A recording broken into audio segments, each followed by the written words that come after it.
Very good, ठीक है, थोड़ा सा लैग कर रहे हैं, बहुत अच्छा बताया, nice attempt. Anybody else, what is emotional intelligence?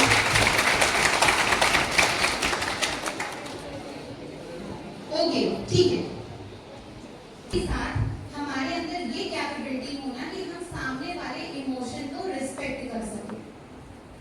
ठीक, सपोज मेरा फोन अभी यहाँ बज रहा हो, एक बार बजा, दो बार बजा, तीन बार बजा, suppose my mother is calling, मेरी मम्मी मुझे फोन कर रही है, मैं क्या करूँगी? What will be my response? Suppose my partner is calling, suppose my husband is calling, any of, ठीक है, कोई भी मेरी, आप लोगों के अपने अपने कैटेगरीज है, कोई हस्बैंड कर सकता है, कोई पार्टनर कर सकता है, फ्रेंड कर सकता है, मदर कर सकती है। मेरा एक नॉर्मल एटीट्यूड क्या है, और जो नॉर्मल पीपल है उनको क्या करेंगे? उठाएंगे, बोलेंगे क्या है तुम्हें, इतना समझ नहीं आ रहा, कितने कितने बार बार कॉल करें, तुम्हें सेंस है? मतलब we are going to be, मतलब अग्रेशन कंट्रोल में नहीं है, and we can use any of the words अगर वो हमें अनॉय कर रहा है। उसी की जगह अगर एक इमोशनल इंटेलिजेंट पर्सन होगा तो वो क्या करेगा? Try to deal with it. Hello, हाँ मम्मा, मेरा फोन साइलेंट पे था, आई वाजंट देयर, मैं आपको फ्री होके कॉल कर, कोई डिफरेंस आया? बहुत डिफरेंस आया, क्योंकि जो दूसरा रिस्पॉन्स था वो इमोशनली इंटेलिजेंट पर्सन का था। If you will B emotionally intelligent, definitely you will be out of frustration, कभी भी पर्सनल लाइफ इश्यूज नहीं आएंगे, कभी भी लाइफ को डील करने में प्रॉब्लम नहीं होगी, and later on you will realize कि सब कुछ बहुत स्मूथ है, and if you are emotionally intelligent, definitely you will be a successful person, क्योंकि उसमें एक फैक्टर ये भी आता है कि आप लोगों के साथ डील कैसा करते हैं। सपोज एक प्रोफेसर ने आपको क्लास में डांटा, आपने आउट ऑफ ग्रज आकर के कल उसको विश करना बंद कर दिया, प्रोफेसर का कुछ चला गया क्या? नहीं। But you showed your behaviour. आप कैसे एक्सपेक्ट कर सकते हो कि नेक्स्ट मीटिंग में वो प्रोफेसर आपको अच्छे से ट्रीट करेगा? व्हाई? क्यों करेगा भाई? रेसिप्रोकेशन आपके अंदर, इसका मतलब इमोशनल इंटेलिजेंस की कमी थी, and you made that imbalances, और उसके बाद देन यू एक्सपेक्ट कि यार ये हमारे साथ क्यों हो रहा है। So first is self regulation, self very regulation. First is self awareness. मैंने सेल्फ का कॉन्सेप्ट आपको बताया, अपने आप से बात करो, जानो and do these things, okay. Then comes the self regulation. आपके अंदर सेल्फ रेगुलेशन बहुत जरूरी होता है एज अ स्टूडेंट। आप कॉलेज में आ रहे हैं, आपने कोई, next point, be always motivated. Now अब आपको लगेगा कि हम कैसे इतने मोटिवेटेड रह सकते हैं? बी मोटिवेशन में नॉलेज हमेशा एक मोटिवेटेड। फैक्टर रखना which is going to help you. Normal maximum when I do webinars, एक कॉमन क्वेश्चन है, मैम मोटिवेटेड कैसे रहें? मोटिवेशन का एक सिंपल सा कॉन्सेप्ट है, कभी भी मोटिवेशन एक्सट्रिंसिक नहीं होनी चाहिए कि आपने अभी एक कोई सेशन सुन लिया, या फिर आपने किसी को कोई पॉडकास्ट देख लिया, या फिर आपने अपने बगल वाले फ्रेंड को देख लिया, and then you become motivated कि अच्छा ठीक है, मेरा फ्रेंड ऐसा करता है तो मैं भी ऐसे करूंगा। कई सारे लोग बिजनेस में इन्वेस्टमेंट कर देते हैं सामने वाले को देख करके, and then later on we realize कि हमारे पूरे पैसे डूब गए, बिजनेस चला नहीं। क्यों नहीं चला? क्योंकि वो मोटिवेशन एक्सटर्नल था। आप अपनी क्लास में 100% अटेंडेंस अपने टॉपर वाले फ्रेंड को देख करके करते हो, जिस दिन वो फ्रेंड आपका एब्सेंट हो जाता है, आपका पढ़ाई में से मन निकल जाता है।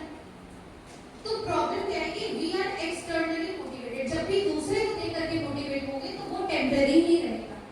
सो whenever you are going to do anything in your life, always be internally motivated, try to be internally motivated. Maximum जो वर्किंग प्रोफेशनल्स हैं, हमें अक्सर जब दूसरी जगह पे जॉब करनी होती है, दूसरी जगह काम करना होता है, दिन से हमारा 8 घंटे का टाइम चला गया।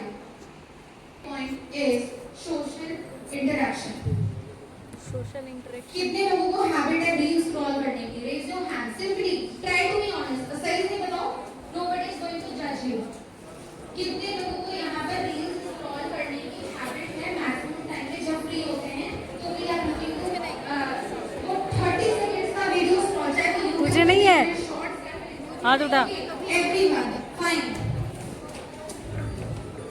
Make this habit. एक रील आती है जो कहता है कि आज ही आपका जीवन बदल जाएगा, और मेहनत कर दो, ये कर दो, एंड देन उसके बाद हमारी एकदम एनर्जी आ गई, आज से हम पढ़ाई शुरू करेंगे, आज से हम एक लाइफ में ड्रास्टिक चेंज करेंगे। उसके बाद दूसरी रील आती है, कल का कुछ पता नहीं, जो है आज का जीवन जी लो। मैं भी यार छोड़ो, क्या करना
वही आपको दिख रहा है जो आपके एकदम हार्मोन्स को एकदम बढ़ा रहा है एंड देन अचानक से एकदम डिक्लाइन कर रहा है।